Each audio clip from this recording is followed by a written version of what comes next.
جی بولنا ہے کیا مطلب بیعت کا مطلب کیا ہے؟ کو سمجھا دو بیٹا آپ کو اتنا کچھ تو پتہ ہی ہوگا نا. بیعت کا مطلب بیع ہو جانا، بک جانا. ٹھیک ہے، تو جب انسان کوئی جگہ بیچتا ہے نا اس کا بیع نامہ، تو آج آپ پر بیع نامہ لکھا جانا. اللہ کے نبی صلی اللہ علیہ وسلم کی باتیں، میری اہل بیعت تمہارے لیے راہ نجات ہے، آخرت کا خزینہ ہے. جو ان سے جڑ گیا وہ جنتی ہوگا، جو ان سے بچھڑ گیا وہ جہنمی ہوگا. جو ان سے بغض رکھتا ہے، چاہے وہ دل میں بغض رکھے، وہ جہنمی ہوگا.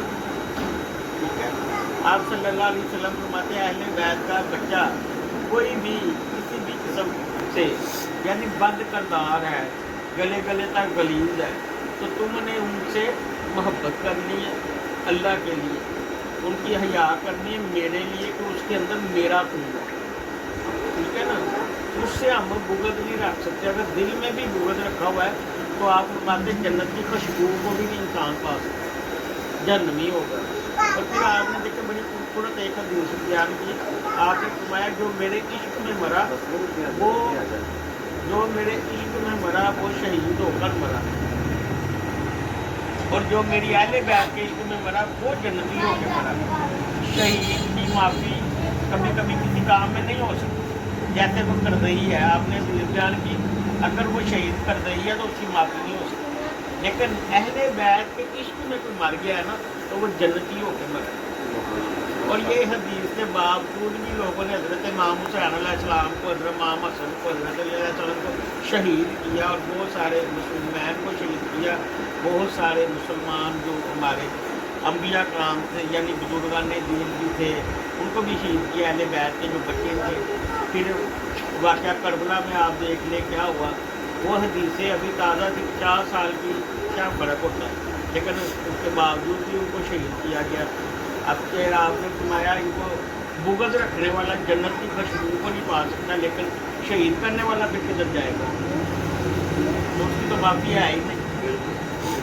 اور ایک ہوتا ہے قاتل، ایک ہوتا ہے قتل کروانے والا، ایک ہوتا ہے مشورہ دینے والا.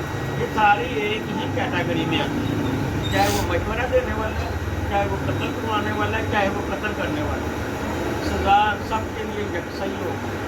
آپ صلی اللہ علیہ وسلم نے فرمایا جس نے ایک انسان کو قتل کیا اس نے پوری انسانیت کو قتل کیا. ٹھیک ہے، اور یہ بڑا بڑا امتحان ہے.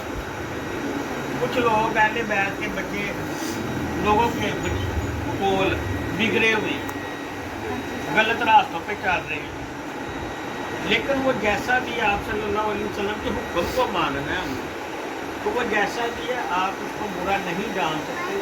آپ ان کی عزت کریں، ان کی حیا کریں، ان کے عشق میں مرنے کی کوشش کریں اگر جنت میں جانا ہے. علماء کرام فرماتے ہیں جو قرآن کے صفحے جو ہے نا، اہل بیت قرآن کے صفوں کی مانت ہے. اگر کوئی صفحہ کہیں بھی گرا ہوا ہے نا ہم نے اس کو چومنا ہے اور اپنے سینے سے لگانا ہے، اپنے متھے سے لگانا ہے. اہل بیت کا بھی بچہ جو ہے آل نبی لاتے ہیں یہ پاک خون سے نسبت ہے. وہ حضرت امام حسین علیہ السلام، حضرت امام حسن علیہ السلام، حضرت بی بی فاطمہ زہرا کی اولاد سے اگر ہم ان سے محبت کرتے ہیں اور ان کے بچوں سے، ان کی اہل بیت سے محبت نہیں نہ کرتے ہم جہنمی ہیں، چاہے وہ کوئی بھی شخص ہے.